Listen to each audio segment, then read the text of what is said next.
शिवराज जी नमस्कार, प्रमोद मीणा जी, रीना चौधरी जी, कुमार जी, संगम सिंह जी, जितेंद्र बैरवा जी नमस्कार, good evening. Meena Yadav ji नमस्कार, जितेंद्र बैरवा जी गुड इवनिंग।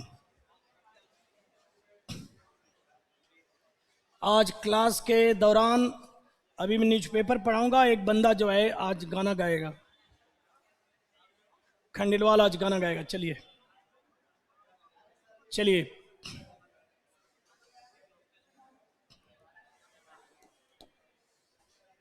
Ready friends. मेरे ऑनलाइन जो लाइव देख रहे हैं वो सभी friends be ready. I am going to explain this passage. Our world today, हमारी दुनिया, ये डिटर्मिनर है और ये क्या है? सब्जेक्ट। वर्ड क्या है? यहाँ पर सब्जेक्ट है और टुडे इसका टाइम है। हमारी आज की दुनिया इज इन, हमारी आज की हमारी दुनिया किस में है बताओ? औसम में है, डाइवर्सिफाइंग में रुक जाओ एक मिनट फ्रेंड्स, एक मिनट। तो हमारी आज की दुनिया किस में है? डिलेमा वाले हाथ उठाएं। डिलेमा का मतलब, डाई का मतलब क्या है? दो। डाइलेमा का मतलब है दुविधा, आगे कुआं पीछे खाई। ये है दुविधा, कुआं और खाई की दुविधा है, धर्म संकट है। तो हमारी दुनिया डिलेमा में है। अब मेरे समझ में नहीं आ रहा है कि मैं क्या करूं, ठीक है? रिसेशन में है, वेन में है, टर्मोइल में है, मेरे समझ में नहीं आ रहा है। तो मैं सबसे पहले इसको छोड़कर आगे का पढ़ूंगा। तो फेसिंग माने फेस करती हुई, फेस करती है या करती हुई पार्टिसिपल है, ये पार्टिसिपल है, फेस करती हुई। अब देखना, मल्टीपल एडजेक्टिव, म्यूचुअली इन्फोर्सिंग भी क्या है? एडजेक्टिव। क्राइसिस, तो बोलो इस facing what? Crisis. Facing what? Crisis. कैसी क्राइसिस? मल्टीपल मतलब अनेक क्राइसिस। और कैसी? म्यूचुअली इन्फोर्सिंग क्राइसिस, प्लूरल हो गया। क्राइसिस, क्राइसिस सिंगुलर है और क्राइसिस क्या है? प्लूरल है, क्योंकि मल्टीपल क्राइसिस है। और एक दूसरे को री इन्फोर्स, सुदृढ़ करती हुई, मजबूत बनाती हुई, एडजेक्टिव ये है। एक दूसरे को आपस में क्या है? एक क्राइसिस दूसरे क्राइसिस को और क्या कर रही है? मजबूत बनाने वाली क्राइसिस। म्यूचुअली माने परस्पर मजबूत बनाने वाली, और मल्टीपल एक से अधिक क्राइसिस को फेस करती हुई हमारी दुनिया किसमें है? दुविधा में नहीं। दुविधा तो चॉइस की होती है, संकट की दुविधा नहीं होती है। चॉइस की दुविधा होती है, इसलिए खत्म हो गया। अब क्या हो जाएगा? मंदी का यहां मामला नहीं है। इन वेन का मतलब बताया था व्यर्थ, तो व्यर्थ में नहीं है। तो जो बचा वो टर्मोइल है। टर्मोइल का मतलब है, ये भी क्राइसिस ही होती है। टर्मोइल का मतलब है संकट। हमारी दुनिया किस में है? टर्मोइल है, संकट है, ठीक है ना? चलिए, पहला हो गया, अब सेकंड। अब देखना, वी, देखो इवन, इवन का मैं बताता हूं कि उस समय भी। एज का मतलब व्हेन, जब। We mount a fragile recovery, fragile का मतलब weak, weak recovery from the कोविड-19 पैंडेमिक। इस फ्रॉम का ऑब्जेक्ट कौन है? पैंडेमिक। प्रेपोजिशन और ट्रांजिटिव वर्ब का जो ऑब्जेक्ट है ना, उसको पहचानना एक बहुत जरूरी काम है। पूरे इस न्यूज़पेपर में है क्या? सेंटेंस के अंदर टीओ पीओ और बीच में डिटर्मिनर और एडजेक्टिव को अलग कर लो, सब्जेक्ट और वर्ब दिख जाएगा। तो यहां पर कि इवन है मतलब उस समय भी, उस समय भी संकट में है, जब we mount of fragile recovery, जब हम फ्रेजाइल माने एक फ्रेजाइल रिकवरी को माउंट करते हैं फ्रॉम द कोविड-19 पैंडेमिक। तो फ्रेजाइल रिकवरी देखो, माउंट प्रेशर, प्रेशर बढ़ाना, और माउंट रिकवरी यानी रिकवरी करना, रिकवरी करना, माउंट रिकवरी, रिकवरी करना फ्रॉम द कोविड-19 पैंडेमिक माने महामारी। अब कह रहा है कि इवन एज, ये पूरा क्या है, टाइम क्लॉज है। उस समय भी जब हम कोविड-19 महामारी से फ्रेजाइल माने वीक रिकवरी कर रहे हैं, यहां करते हैं की जगह क्या कर दिया, कर रहे हैं की जगह करते हैं। वार, अब ये फादर सब्जेक्ट है, फ्यूल्स यहां ईंधन नहीं है, वर्ब है। आग में घी का काम करना, फ्यूल पेट्रोल क्या करता है, आग को भड़काता है। वार फ्यूल्स, फ्यूल करता है। क्या होगा भैया, फ्यूल्स क्या होगा। अब यहां पर फ्यूल्स क्या करता, ऑट क्या है, डिटर्मिनर है। अब इसका ऑब्जेक्ट क्या है, क्राइसिस सिंगुलर, और ये क्राइसिस प्लूरल, मल्टीपल के कारण ये प्लूरल है। और यहां पर देखो ये जो चीजें जब समझने लगोगे ना, ये डिटर्मिनर है, ये किसके लिए है, और क्राइसिस। तो कैसी क्राइसिस, एनर्जी क्राइसिस, और कैसी क्राइसिस, फूड क्राइसिस, और कैसी क्राइसिस, कॉस्ट ऑफ लिविंग। इतनी महंगाई बढ़ गई है कि जीना भी क्या हो गया है, महंगा हो गया है। तो ये क्राइसिस, तीन तरह की क्वालिटी वाली क्राइसिस को फ्यूल करता है कौन, वार। वार इस संकट को बढ़ाता है, ये बढ़ा रहा है, होना चाहिए, लेकिन यहां पर दोनों को प्रेजेंट सिंपल में रख रहा है एक न्यूज बना करके। And for the first time, पहली बार, सिंस कंजंक्शन है, टाइम क्लॉज है, इट लोकल सब्जेक्ट है, ये लोकल वर्ब है, ये टाइम क्लॉज है, बिगेन ओवर 30 years अगो, 3 साल पहले से ज्यादा पहले, 30 साल से ज्यादा पहले जब इट बिगेन, कौन सा बिगेन हुआ भाई, किसके लिए, it began the United Nations Development Programs, human development, ये है। जब 30 साल से भी ज्यादा पहले जब ये शुरू हुई थी, क्या शुरू हुई थी, the United Nations development programmes, human development report. हर साल ह्यूमन डेवलपमेंट रिपोर्ट आती है, तो 30 साल से भी ज्यादा हो गया जब यह शुरू हुई थी। ये इट किसके लिए है, रिपोर्ट। तो तब से, सिंस पास्ट के पॉइंट को प्रेजेंट से ऑटोमेटिकली जोड़ देता है। तो जब 30 साल पहले ये ह्यूमन डेवलपमेंट रिपोर्ट शुरू हुई थी, तब से लेकर आज तक इस रिपोर्ट ने हैज वार्न्ड, चेतावनी दिया है। इसको ऐसे भी बोल सकते, चेतावनी देती आ रही है, हैज बीन वार्निंग, लेकिन उसको प्रेजेंट परफेक्ट में दे रहा है क्योंकि एक कंटिन्यूअस में नहीं एक्सप्लेन कर रहा है। वार्न करती आ रही है कि, अब ये नाउन क्लॉज है, वार्न क्या, तो यही है कि global human development measures, measures का मतलब मानक या माप, ग्लोबल ह्यूमन डेवलपमेंट के जो मापक हैं, जो माप है, मापक हैव डिक्लाइंड, वो क्या है, डिक्लाइंड हो गए, डी माने डाउन, डी का मतलब डाउन, डिक्लाइन हो गए माने घट गए हैं, अक्रॉस मोस्ट कंट्रीज, अधिकांश देशों में। मोस्ट का मतलब यहां अधिकांश है, इसलिए द का यूज नहीं होता है, अधिकांश देशों में। और अक्रॉस का मतलब पूरे देश भर में, इंडिया के देश भर में, चाइना के देश भर में, ये कह रहा है across most countries in the past 2 years, पिछले 2 सालों में अधिकांश देशों में जो ह्यूमन डेवलपमेंट मेजर्स हैं, उसके माप हैं, मापक मतलब स्टैंडर्ड हैं जिनसे मापा जाता है, literacy, nutrition, child mortality rate, और सैनिटेशन, और ये सब चीजें क्या होती हैं, ह्यूमन डेवलपमेंट मेजर्स हैं, मानव विकास के क्या हैं, मापक हैं, ये घट गए हैं। दिस कम्स, यह बात, कम्स माने आती है, अगेंस्ट द बैकड्रॉप माने पर्दा, background of the greatest existential. अब इस प्रेपोजिशन का, ये तो क्या है, डिटर्मिनर, ये एडवर्ब है, सुपरलेटिव एडवर्ब है, ये क्या है, एडजेक्टिव है, तो यहां पर क्या आना चाहिए, नाउन। अब यहां पर, सॉरी फ्रेंड्स, सॉरी, अब दो देखो,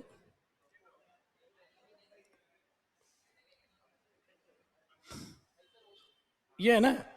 अब देखना जरा, तो द वार फ्यूल्स कैसा क्राइसिस, क्राइसिस को समझो, कैसी क्राइसिस है। औसम तो होता है ब्यूटीफुल, औसम का मतलब क्या है, वंडरफुल, अच्छे के लिए बोलते हैं। औसम सॉन्ग, जब ये गाना गाएगा तो इसको क्या बोलना, औसम, औसम का मतलब वंडरफुल, गजब का। और ऑफुल का मतलब है बैड, ये बहुत ही अच्छा वर्ड है। और मैं तो ये देख रहा हूं कि आप लोग शाम को सभी लोग नहीं देखते हैं, आपको ये जो है वीडियो सभी लोग दोबारा नहीं, नोट नहीं बनाते हो, नोट बना लो, यही तुम्हारे लिए हक में होगा। ऑसम का मतलब है वंडरफुल और ऑफुल का मतलब है बैड। स्पेलिंग एरर में AW है और यहाँ पर AWE है और यहाँ SOME है और यहाँ FUL है। स्पेलिंग एरर भी देखना, मीनिंग घर जाके इसको रिपीट कर लेना, यहाँ बस समझो, घर जाके फिर दोबारा वीडियो देखते हो, लिखते हो, करो नहीं तो कोई फायदा नहीं है। तो यहां पर awful crisis, awful crisis, awesome crisis.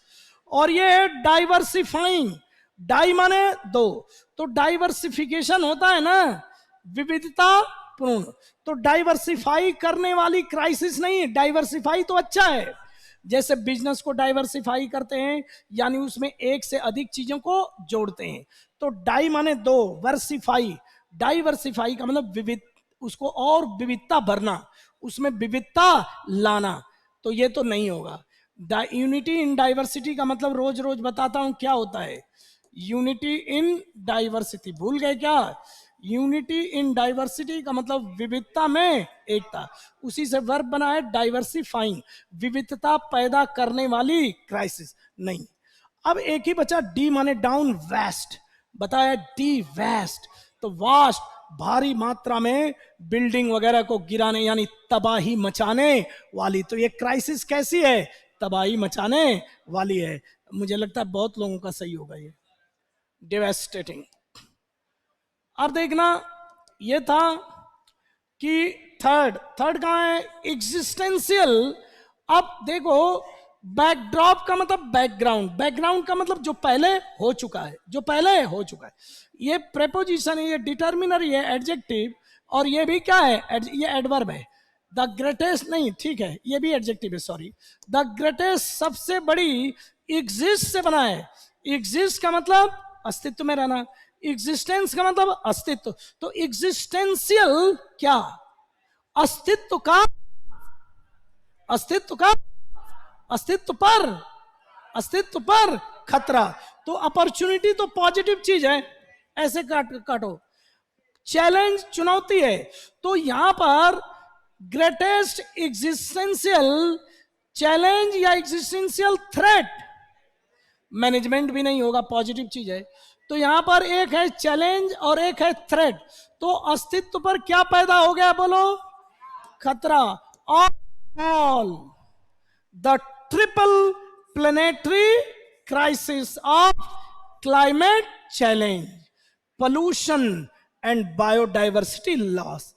तीन प्लेनेटरी, प्लेनेट का मतलब क्या है, ग्रह, पृथ्वी भी एक क्या है, ग्रह है, तो इसे क्या बोलेंगे, प्लेनेटरी क्राइसिस।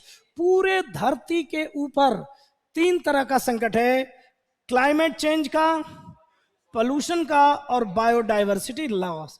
हर साल कुछ ना कुछ जो है जीव इकोसिस्टम से बाहर हो रहे हैं। तो ये तीन खतरे हैं, तो ये अस्तित्व के लिए खतरा हो गया है कि नहीं। अभी पोल्यूशन एनवायरमेंट पे क्वेश्चन बहुत आएगा, पैसेज है कि एनवायरमेंट का आना ही आना है, इसलिए तुम समझो कि मैं कैसा ले रहा हूं, साइंस टेक्नोलॉजी एनवायरमेंट, इस पे ज्यादा फोकस करते हो, एक आध इकोनॉमी का भी एक आध दिन में ले रहा हूं, क्योंकि ये बहुत जरूरी है। बायोडाइवर्सिटी, अब देखना, 9 ऑफ का मतलब क्या है, ढेर सारे में से। The warmest years on record, कह रहा है कि रिकॉर्ड जिनको दर्ज किया गया है रिकॉर्ड में, तो ऑन रिकॉर्ड सबसे गर्म वर्षों में से जो 9 वर्ष हैं वो हैव कम, आए हैं, in the past decade alone, alone माने अकेले, पिछले दशक में ही आए हैं। मतलब ये बताओ कि पिछला 9 साल, 10 में से 9 साल, 9 साल सबसे क्या रहे हैं, गर्म रहा है। और ये बहुत अभी समझ नहीं पा रहे हो कि भारत जैसे देश में अगर लगातार 2 साल 3 साल अगर मौसम पूरी तरह खराब हो जाए, मतलब खूब ज्यादा बाढ़, जैसे रेगिस्तान है यहाँ, खूब पानी आ जाए, यूपी बिहार में एकदम सूखा पड़ जाए, अगर 2-3 साल रिपीट हो जाए ना, तो बहुत, कोविड-19 तो झेल लिया, इसको तो झेल भी नहीं सकते। कोविड-19 तो भी झेल लिया, इसलिए बहुत बड़ी प्रॉब्लम है ये। दिस ईयर्स, इस साल की रिकॉर्ड तोड़ने वाली हीट वेव्स का मतलब लू, हीट वेव्स का मतलब क्या है, लू, फ्लड्स। अब देखो इसको, रिकॉर्ड तोड़ने वाली फ्लड और रिकॉर्ड तोड़ने वाले droughts and other extreme, extreme माने अत्यंत ज्यादा, फॉर्म्स माने रूप ऑफ वेदर, मौसम के अत्यंत एक्सट्रीम का मतलब है अति, जैसे या तो एकदम सूखा या तो एकदम बाढ़, इसको क्या बोलते हैं, एक्सट्रीम फॉर्म्स, रूप, जो वेदर के एक्सट्रीम रूप्स, एक्स माने आउट, मतलब सीमा से भी बाहर चला जाए, अत्यंत, बेहद, बेहद भयानक रूप, बेहद हैव फोर्स्ड। अब ये सब्जेक्ट क्या है बताओ, फॉर्म्स, ये क्या है subject, forms, forms, forms have forced us, हमें फोर्स किया है, टू फेस, फेस करने के लिए, दीज इंपैक्ट्स, इस फेस का ऑब्जेक्ट क्या है, इंपैक्ट्स, प्रभाव, दीज डिटर्मिनर है, और ये क्या है, एडजेक्टिव है, एडजेक्टिव है। तो ये लड़का, डिवेस्टेटिंग इंपैक्ट्स को फेस करने के लिए हमें फोर्स किया है, तो डिवेस्टेटिंग माने तबाही मचाने वाले असर, तो तबाही मचाने वाले असर। अब यहां एडवर्ब आ रहा है, तो जो एडवर्ब आएगा वो इसके लिए है, तो इसके साथ जोड़ो, increasingly devastating, inadvertently devastating, significantly devastating, really devastating. सोचो क्या होगा, इंक्रीजिंगली, क्योंकि दिन पर दिन तबाही बढ़ती ही जा रही है, तबाही बढ़ती ही, तो इनएडवर्टेंटली एक अच्छा वर्ड डाला है, इसका मतलब इनएडवर्टेंटली का मतलब अनइंटेंशनली, अनइंटेंशनली, अनजाने में, अनजाने में, अनइंटेंशनली,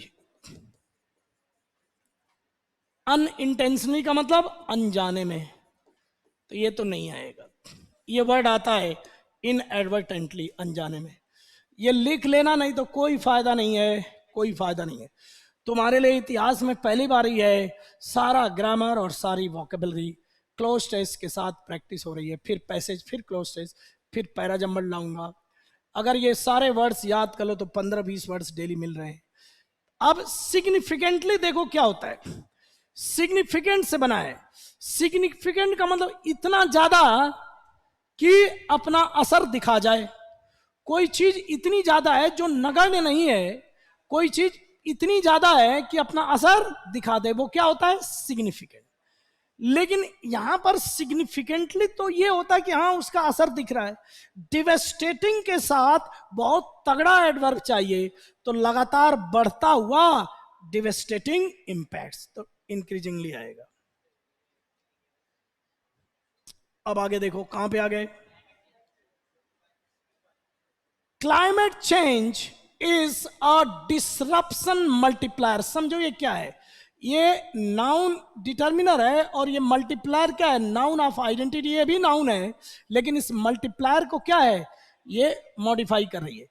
क्लाइमेट चेंज डिसरप्शन को बढ़ाने वाला होता है, मल्टीप्लाई करने से चीज बढ़ती है या घटती है, बहुत ज्यादा बढ़ जाती है, धीरे धीरे बहुत ज्यादा बढ़ जाती है। मल्टीप्लायर माने बढ़ाने वाली, डिसरप्शन माने बाधा, डिसरप्शन क्या है, फ्लड आ जाएगी, बाढ़ आ जाए, वो ड्राउट आ जाएगा, तो बाधा पड़ती है ना, लाइफ में ठप हो जाती है, डिसरप्ट का मतलब ठप कर देना, तो डिसरप्शन को मल्टीप्लायर करने वाली, मल्टीप्लाई करने वाली है। इन अ डिसरप्टेड वर्ड, कह रहा है कि डिसरप्टेड माने बाधित, ठप, ठप पड़ गई दुनिया में, डिसरप्शन को बढ़ाने वाला है क्लाइमेट चेंज। कोविड-19, वार सब चल रहा है, तो सब ठप ही है, काम धंधा ठप है, और उसमें क्या हो जाए, बाढ़ आ जाए तो और ज्यादा मल्टीप्लायर हो जाएगा। अब आगे कह रहा है, rolling back process across the global sustainable development goals. In a disrupted world, rolling back process across the global is a disruption multiplier in a disrupted world. Rolling back progress, अच्छे, rolling back progress है across the global sustainable development goals. रुको, विश्व की स्थायी विकास के जो लक्ष्य हैं, उन विकास के लक्ष्य अक्रॉस के मतलब पूरे उस लक्ष्य में प्रोग्रेस को रोल बैक पीछे ले जाती हुई, रोलिंग बैक, रोल करते हैं ना, घुमाते हैं, पीछे ले जाती हुई ये क्लाइमेट चेंज क्या है? डिसरप्शन को बढ़ाने वाली है। The Paris agreement and COP26 summit in Glasgow represent, अब देखना यहां पर दो सब्जेक्ट है, Paris agreement and COP26 summit. Glasgow तो ऑब्जेक्ट हो गया, अब दो सब्जेक्ट हैं तो यहां रिप्रेजेंट में एस नहीं लगा है।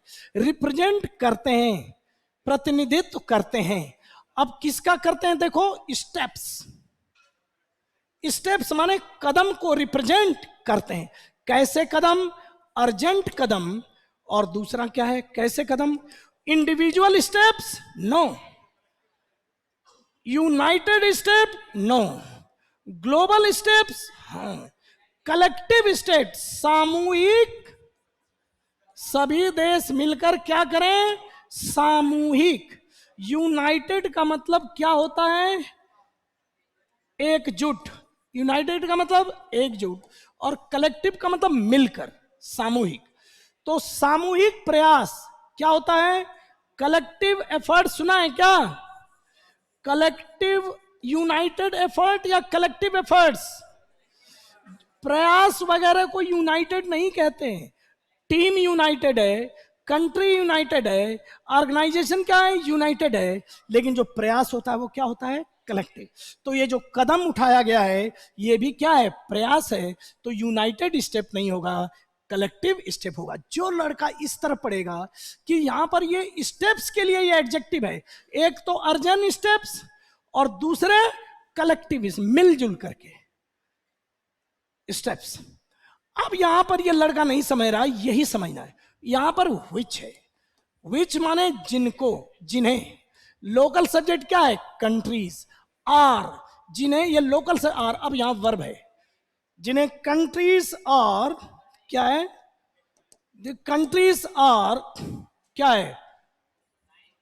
विच, यहां पर which countries are trying to limit emissions. पूरा तो देखो, ये जो पेरिस का एग्रीमेंट है और COP26 का समिट माने महासम्मेलन है ग्लासगो के अंदर, ये जो दोनों हैं ये रिप्रेजेंट करते हैं तत्काल, अर्जेंट और कलेक्टिव स्टेप्स को, कदमों को, जिनको, वे कदम जिनको देश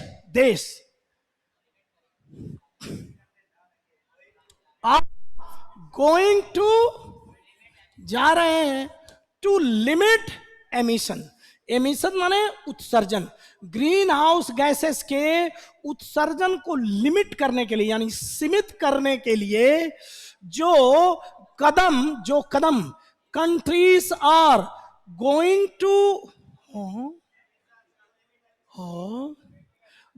टू टेकिंग टू।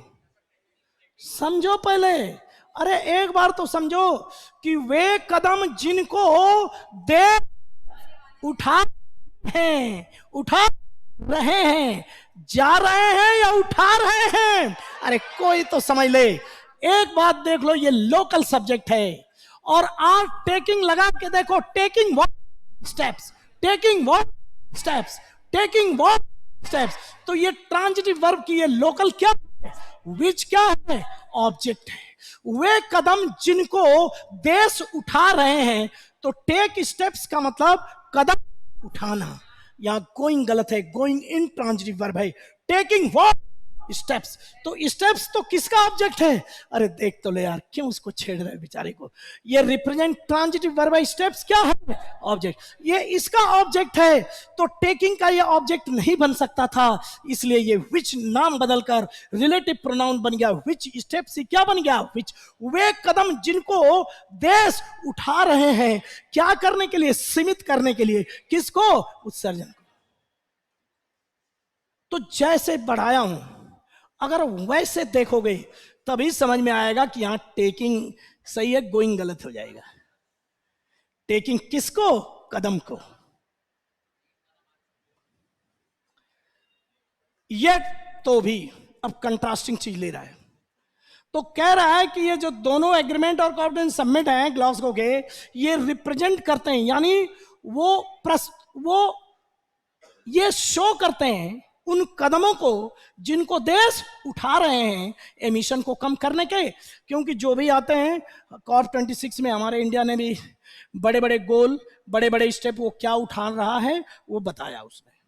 अब देखना ये, अब कंट्रास्ट देखो, इसमें तो कदम उठा रहे हैं, पॉजिटिव चीज। अब येट के बाद नेगेटिव चीज आएगी। येट के बाद क्या आएगी? नेगेटिव चीज। येट से ध्यान दो, the window for action, action के लिए विंडो इज क्लोजिंग फास्ट। इसका मतलब है कि एक्शन की खिड़की बहुत जल्दी बंद हो रही, यानी जो कुछ भी हम एक्शन लेना चाहते हैं उसका अवसर धीरे धीरे क्या होता जा रहा है, क्योंकि मौसम इतना खराब होता जा रहा है, हालत इतनी खराब होती जा रही है कि कल को देर हो जाएगा तो फिर कुछ करने से फायदा नहीं होगा। तो आज प्राइम मिनिस्टर ने भी अपील किया है कि हम लोग अपनी लाइफ स्टाइल बदलें, एसी वगैरह कम चलाएं और पेट्रोल वगैरह कम जलाएं। तो ये मेरे को भी लग रहा है, क्योंकि मुझे गर्मी बहुत लगती है, लेकिन मैं अब गर्मी झेलूंगा, लेकिन एनवायरमेंट को आप सब ऐसा करो कि इस दिवाली पे ऐसा कुछ भी पटाखे वगैरह कम छोड़ो जिससे कि पोल्यूशन वगैरह कम हो। जी देखो, कमिटमेंट्स वी हैव नाउ। अरे रुको तो यार, कमिटमेंट सब्जेक्ट है लेकिन फिर सब्जेक्ट आ गया।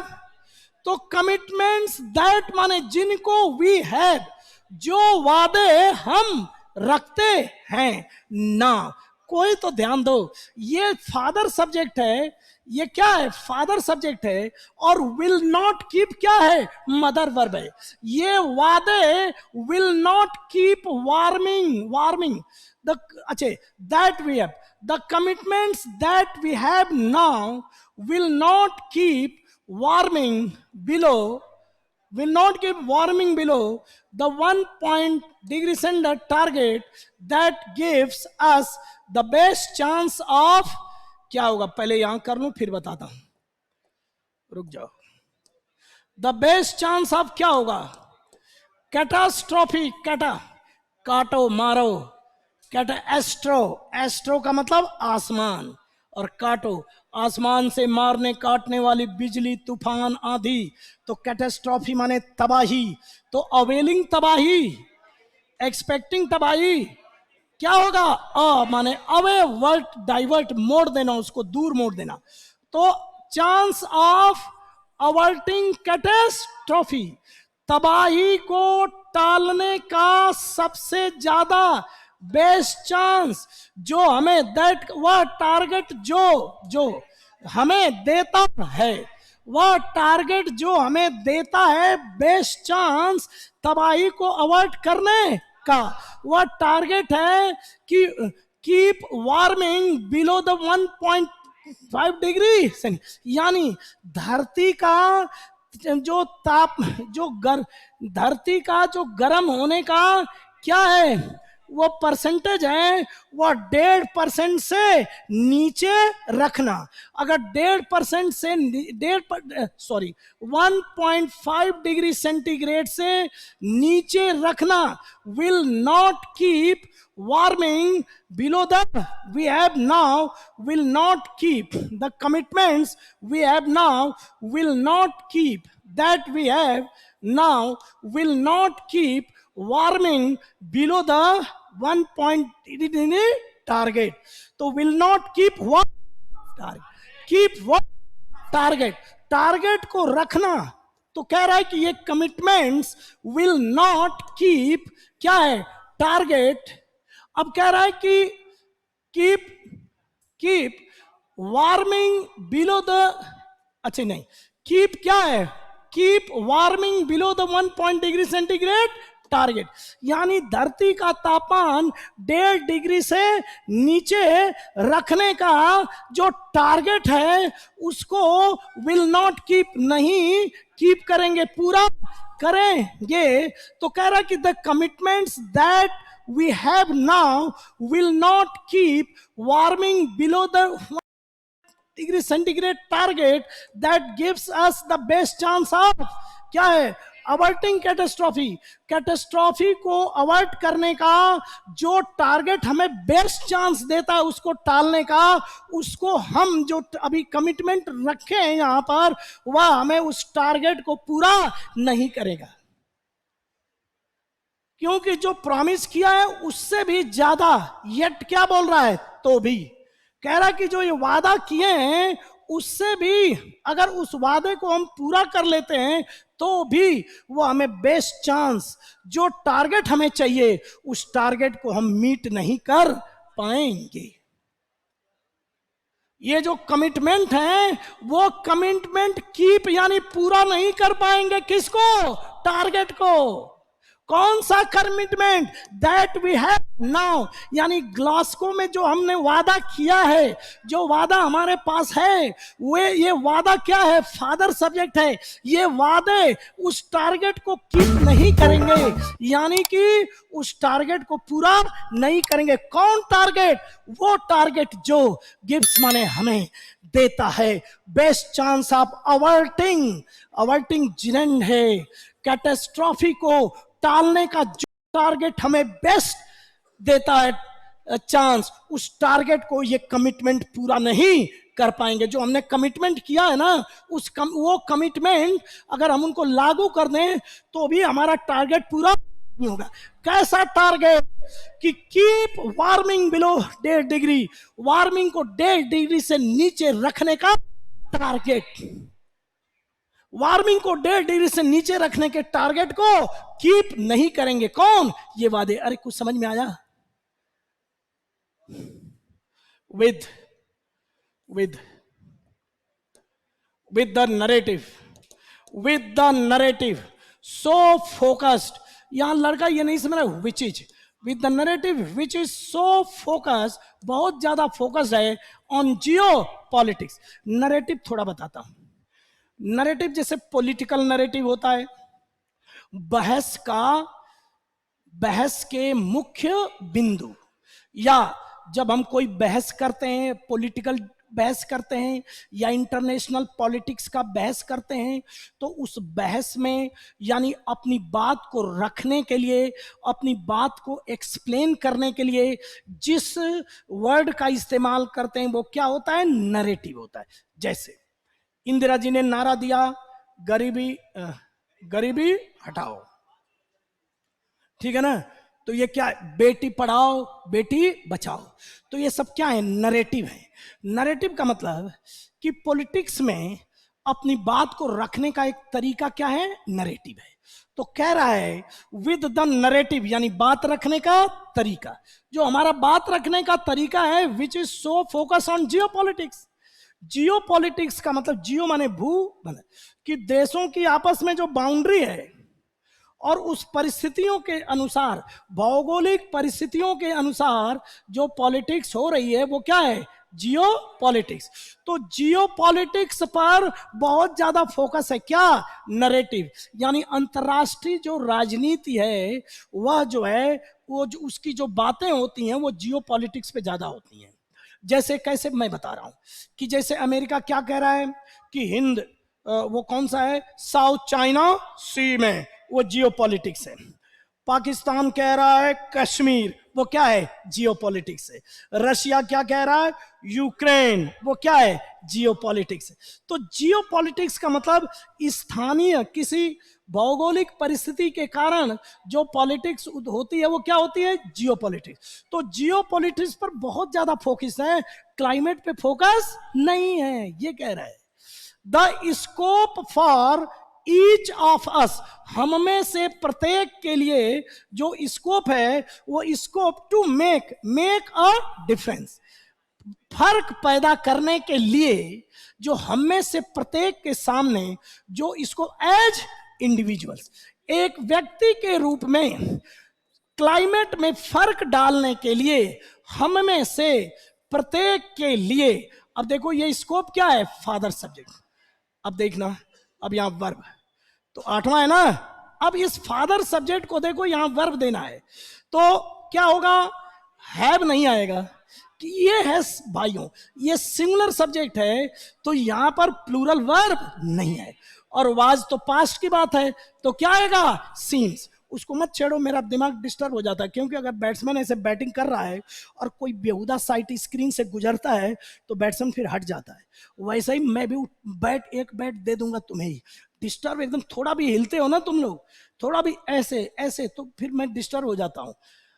तो यहां पर क्या होगा, अब यहां पर क्या होगा, सीम्स। अब ये लड़का सोच रहा है इंडिविजुअल्स प्लूरल है, तो यहां तो एस आएगा नहीं, पानी बचाओ एस बचाओ मत, क्योंकि ये प्रेपोजिशन का क्या है, ऑब्जेक्ट। वर्ब का एग्रीमेंट किसके साथ होता है, वर्ब के साथ, सब्जेक्ट के साथ। सब्जेक्ट क्या है, स्कोप है। सीम्स माने लगता है। ये पूरे इतिहास में जाओ, नेट पे देखो, जरा दुनिया में देखो, न्यूज़पेपर पढ़ाया जा रहा है और कंपेयर करो, लेकिन तुम लोग सपोर्ट भी तो करना चाहिए, क्या से। तो यहां पर सीम्स, अब देखो प्रतीत होता है, अरे सीम्स क्या है, लिंकिंग वर्ब, इसका एडजेक्टिव क्या, लॉस्ट, वर्ब की थर्ड। ये स्कोप जो है लॉस्ट गया प्रतीत होता है, इंक्रीजिंगली लॉस्ट, यानी दिन पर दिन वो और ज्यादा से ज्यादा स्कोप लॉस्ट होता प्रतीत होता है। हमारे लिए कुछ ही नहीं है करने के लिए,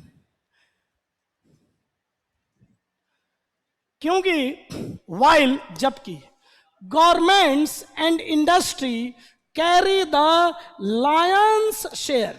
लायंस शेयर एक वर्ड होता है, लायंस शेयर का मतलब सबसे बड़ी हिस्सेदारी। लायंस शेयर समझो, शेयर का मतलब हिस्सेदारी, लायंस का मतलब सबसे, जैसे शेर है, जंगल में मान लो कोई है तो सबसे ज्यादा वो जो मांस कौन खाता है, शेर। उसके बाद जब चल छोड़ के चला जाता है तब गिद्ध वगैरह सब छोटे ऐसे खाते हैं। सबसे क्या है, शेर खा के जब छोड़ देता है ना मांस, तब छोटे छोटे आकर के उसमें जो है खाते हैं। तो कह रहा है लायंस शेयर कैरी करते हैं कौन, सरकारें और इंडस्ट्री। इनका सबसे बड़ी जिम्मेदारी का हिस्सेदारी, जिम्मेदारी की क्या है, शेयर सबसे ज्यादा इनकी है, इंडस्ट्री की और सरकारों की। फॉर रिस्पॉन्ड टू लेता है, बता चुका हूं, रिस्पॉन्ड टू लेता है, रिप्लाई भी टू लेता है। Responding to the crisis, crisis को रिस्पॉन्ड करने के लिए, यानी क्राइसिस के अनुसार कदम उठाने के लिए रिस्पॉन्सिबिलिटी का लायंस माने सबसे बड़ा शेयर कैरी करता है कौन, इंडस्ट्री और गवर्नमेंट। यहां हैव का यूज भी हो सकता था। क्राइसिस वी एज कंज्यूमर्स, अब देखो यहां पर कोई नहीं ध्यान दे रहा है, वाइल का मतलब जबकि, सरकारों का सबसे बड़ा हिस्सेदारी है इसमें योगदान देने के लिए। तो कह रहा है कि लेकिन, हालांकि ये ऐसा है, लेकिन वी एज कंज्यूमर्स, लेकिन हम एक कंज्यूमर्स के रूप में प्ले माने प्ले करते हैं रोल। अब कैसा रोल प्ले करते हैं, कैसा रोल प्ले करेंगे, माइनर, मेजर। मेजर होता है ये MA, मेजर का मतलब क्या होता है, प्रमुख, और इस मेजर का मतलब एक होता है माप और एक और होता है उपाय, स्टेप्स। तो ये अगर JOR आता ना तो सही हो जाता है, तो इसीलिए मेजर नहीं दिया है, कंफ्यूज करने के लिए ये दे दिया है। ये मेजर प्रमुख होता है, ये मेजर उपाय या माप होता है। तो जब बाद में इसको रिपीट करना तो घर पे ये सब नोट बना लेना, इसी में से आएगा एग्जाम में, बता रहा हूं। जितना डिस्कस हो जा रहा है सब पढ़ लेना, उसी में से हो जाएगा। बोलते हैं हमारा क्लोज टेस्ट, अरे सही से समझोगे तभी तो क्लोज टेस्ट होगा। Cloze test is the mother of all exercises, सभी एक्सरसाइजेज की माता है। इसमें टेंस भी है, इसमें वोकेबलरी भी है, इसमें सेंस, पैसेज का सेंस भी है। अगर क्लोज टेस्ट आ गया तो इस तरह करा दे रहा हूं कि इसमें ग्रामर, मीनिंग, कॉम्बिनेशन सब आ जाएगा, आपके जीवन में धन्यता आएगी। लेकिन ये भाई जो है ये पैनिक्ड हो जाते हैं, पेपर खराब हो गया, पेपर। अरे पहला ही लाइव का पेपर दिया तो सचिन जो पहली बार टेस्ट मैच खेलने आया और कराची में जो है वकार यूनुस को गेंद दी गई, उसका भी पहला टेस्ट था, सचिन का भी पहला टेस्ट था। सचिन की उम्र 16 साल थी, वो आया बेचारा और 2 विकेट गिर गया था, शायद हैट्रिक बचाने आया था। और वकार दौड़ बहुत, उस समय शोएब अख्तर नहीं था, वकार उस समय दुनिया का मतलब पहला ही टेस्ट मैच खेला था, नहीं बहुत 150 स्पीड से फेंक रहा था, गेंद फेंका और आया ऐसे रोका और गेंद इतनी ज्यादा बाउंस थी कि बैट पर नहीं आकर हैंडल पे लगी। अब हैंडल पे लगी तो यहां आ गई, और हेलमेट पहना था लेकिन अंदर जो है इसमें लग गई, वहीं से गिर गया और थोड़ा खून भी बह गया। सिद्धू पाजी थे, छोटू जा यार, खेल यार, तेरे खेलने का समय है, क्या कर रहा है यार, मर जाएगा। नहीं मजा, वो बोला मैं खेलेगा, ऐसा कुछ बोला, मुंबईया में खेलेगा। फिर आया, फिर उसके बाद उसके बाद 25-30 रन पता नहीं कितना बनाया, लेकिन अच्छा खेला।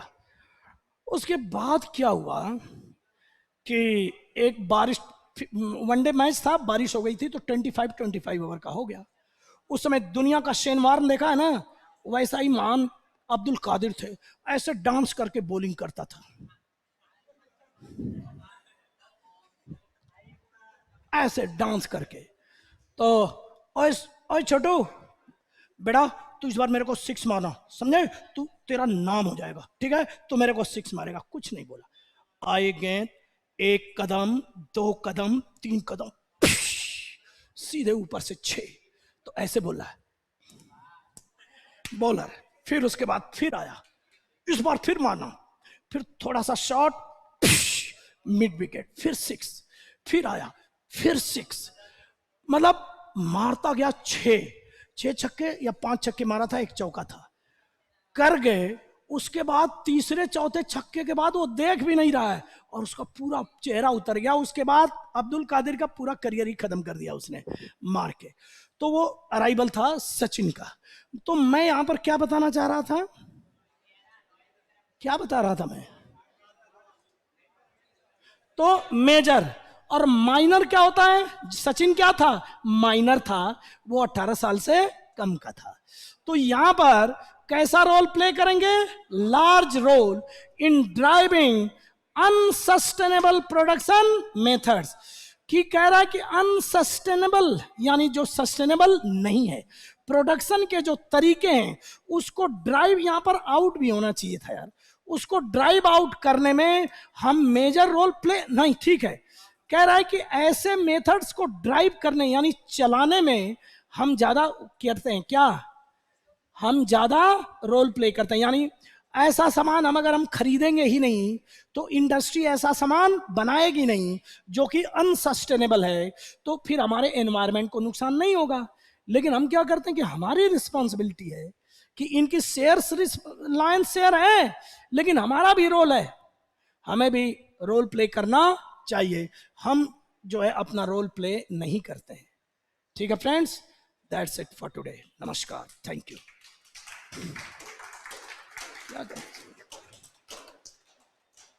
अब इसमें मैं कुछ छोड़ता ही नहीं हूं। अब इनको ये चाहिए कि पढ़ करके मतलब एनलाइटनमेंट हो। अगर ये 15-20 दिन, 1 महीना, क्योंकि ये पढ़ते नहीं है, देखते उस चेहरे पे पता चल जाता है। अगर ये जाकर इसको नोट्स बनाते, इसको बार बार देखते कि कैसे सेंस करना है, तो 10 दिन, 15 दिन, 20 दिन में अपने आप ही हो जाता। करते हो, दोबारा जाके लिखते हो, नहीं लिखते हो, तुम लिखते हो, नहीं लिखते हो, नहीं लिख, क्योंकि लिखोगे तुम्हें आज लग रहा होगा लेकिन कल बहुत विलंब हो जाएगा। अगर अभी से इसको करो, यही पूरी इंग्लिश समाधि है। पूरा टेंस मॉडल, रोज प्रेपोजिशन भी आता है ये, in the face of, irrespective of, apart from, preposition भी इसमें। ये कल कह रहा था सर प्रेपोजिशन, सारा कंजंक्शन प्रेपोजिशन सब इसमें डाल देता हूं मैं, उसमें नोट्स बनाते जाओ बस। तुम्हारा क्या है कि ये जो मेथड है तुम 1-2 महीने पढ़ो और उसके बाद लगातार आते रहो, तभी होगा। क्या है कि पहले एक बार सॉल्व करके आओ, फिर पढ़ने में ज्यादा समझ में आएगा, फिर दोबारा रिपीट करके नोट्स बना लो, समझा? अपने आप हो जाएगा।